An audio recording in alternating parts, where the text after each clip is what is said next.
তোমরা যারা এসএসসি 2026 পরীক্ষাতে রয়েছে তোমাদের ব্যবহারিক পরীক্ষা অর্থাৎ প্র্যাকটিক্যাল পরীক্ষার A to Z বিষয় তোমাদেরকে জানিয়ে দেব। এই ভিডিওটি তোমাদের জন্য খুবই জরুরি, আর তুমি কীভাবে 25 পাবে এটাও তোমাদেরকে জানিয়ে দেবো। তাই সম্পূর্ণ ভিডিওটি অবশ্যই মনোযোগ সহকারে দেখবে। দেখো শিক্ষার্থীরা, তোমাদের এসএসসি পরীক্ষা যে ব্যবহারিক পরীক্ষাটা হয় অর্থাৎ প্র্যাকটিক্যাল পরীক্ষায় তোমাদের ব্যবহারিক পরীক্ষা 20 নম্বরে এবং সেই সাথে তোমাদের মৌখিক নাম্বার থাকে 5 নম্বরে, অর্থাৎ তোমাদের মোট 25 নম্বরে কিন্তু প্র্যাকটিক্যাল পরীক্ষা হয় এক একটা সাবজেক্টে।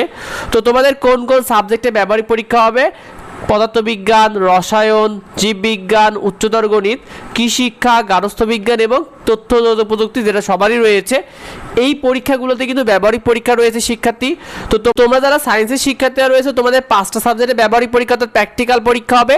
তোমরা যারা মানবিক ও বাণিজ্য বিভাগে রয়েছে তোমাদের 2টা সাবজেক্টে ব্যবহারিক পরীক্ষা হবে, অর্থাৎ তথ্য প্রযুক্তি তোমাদের সবারই রয়েছে। তবে মাথায় রেখো, তথ্য প্রযুক্তি কিছু কেন্দ্রে পরীক্ষা হয়, আবার কিছু কেন্দ্রে পরীক্ষা না নিয়ে তারা অটোমেটিকই নাম্বার দিয়ে দেয়। তবে এবছর শিক্ষামন্ত্রী যিনি কঠোরভাবে জানিয়েছেন সেক্ষেত্রে তোমাদের তথ্য প্রযুক্তি পরীক্ষার সম্ভাবনা সর্বোচ্চ রয়েছে। তোমাদেরকে জানিয়ে দিই শিক্ষার্থীরা, তোমাদের ব্যবহারিক পরীক্ষা অর্থাৎ প্র্যাকটিক্যাল পরীক্ষা যে মানবন্ধনটা, তোমাদের যে খাতার নাম্বার, তো তোমরা যে প্র্যাকটিক্যাল খাতা বানিয়েছো এর জন্য তুমি পাবা 5 নাম্বার, তোমার মৌখিক পরীক্ষার জন্য পাবে 5 নাম্বার এবং তোমার পরীক্ষণ হবে অর্থাৎ ওখানে তোমার যে পরীক্ষাটা দেওয়া হবে এটার উপর থাকবে 15 নাম্বার, অর্থাৎ মোট 25 নাম্বার থাকবে। এটাই তোমাদের মূল মানবন্ধন শিক্ষার্থী। তোমাদেরকে জানিয়ে দিই, ব্যবহারিক পরীক্ষার খাতা না নিয়ে গেলে তোমার কি হবে? অর্থাৎ তুমি মনে করো যে কোনো কারণবশত যে প্র্যাকটিক্যাল খাতাটা নিয়ে যাওনি, সেক্ষেত্রে তুমি যে ব্যবহারিক খাতা না নিয়ে গেলে তোমার খাতার যে 5 নাম্বার অর্থাৎ 5 মার্ক তোমার পাওয়ার কথা রয়েছে এই নাম্বারটা কাটা যাবে। তো তুমি যদি প্র্যাকটিক্যাল পরীক্ষার খাতা যদি না নিয়ে যাও সেক্ষেত্রে তোমার কিন্তু 5 নাম্বার কাটা যাবে। আর মাথায় রাখবা, ব্যবহারিক পরীক্ষা কিন্তু তোমাদেরকে আলাদা আলাদাভাবে পাস করতে হবে।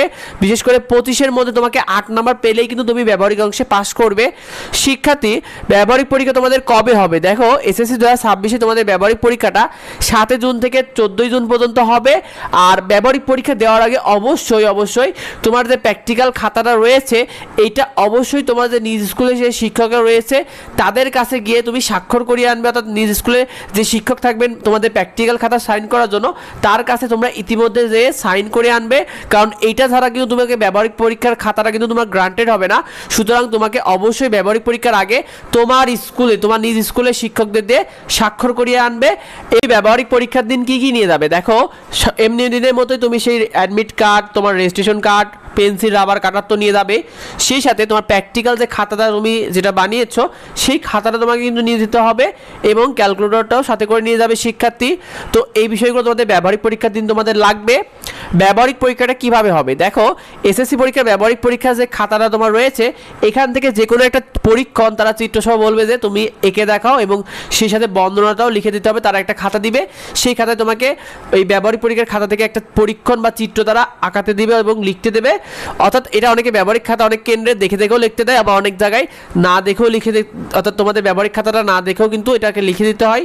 তো মৌখিক পরীক্ষায় তোমাদের 1 থেকে 2টা শর্ট প্রশ্ন করে, অর্থাৎ একদম জাস্ট নর্মালি সংক্ষিপ্ত 1 থেকে 2টা প্রশ্ন করে থাকে। আর তোমরা যারা এগুলো মোটামুটি গুছিয়ে পরীক্ষা দিয়ে দাও তারা 25-25 পাও, এটা নিয়ে কোনো টেনশনে কিছু হয় না। তো এই বিষয়টা মাথায় রেখো। তোমরা যারা প্র্যাকটিক্যালের কাজ শেষ করোনি দ্রুত শেষ করে তোমাদের স্কুলের শিক্ষকদের কাছ থেকে সাইন করিয়ে নাও। আর যদি কিছু জানার থাকে অবশ্যই ভিডিওতে কমেন্ট করো। নিয়মিত ফ্রি সাজেশন এবং শিটগুলো পেতে আমাদের এডুবঙ্গ ইউটিউব চ্যানেলকে সাবস্ক্রাইব করে রেখো, এডুবঙ্গ ফেসবুক পেজকে ফলো দিয়ে রেখো। দেখা হয় পরবর্তী ভিডিওতে। ধন্যবাদ।